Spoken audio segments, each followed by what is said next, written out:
Welcome back to the IBFP. Here's your host, Boxing New.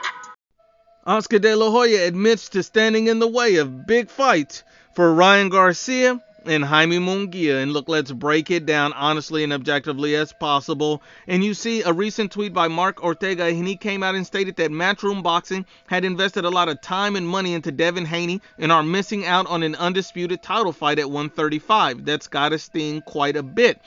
Oscar De La Hoya responded by stating Golden Boy would have never let that happen. Now, the interesting thing is, Eddie Hearn is not even upset or bitter about it. He stated, I want Devin Haney to become undisputed. Loyalty is great, and Devin is a very loyal kid. You know, we've had conversations about this, but at the end of the day, you can't miss an opportunity like this. So he supports Devin Haney going for greatness. He doesn't do anything to stand in his way. He respects and supports what Devin Haney is trying to accomplish in his life.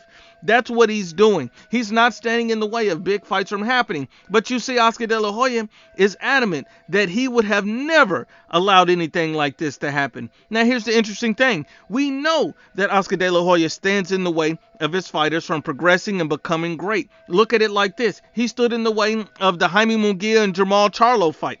This would have given Jaime Munguia the opportunity to become a two-weight world champion in what would have been the biggest fight of his career. But he stood in the way. Oscar De La Hoya stood in the way of the potentially biggest fight of Ryan Garcia's career in fighting Devin Haney and becoming a full-fledged world champion. He stood in the way of that fight happening.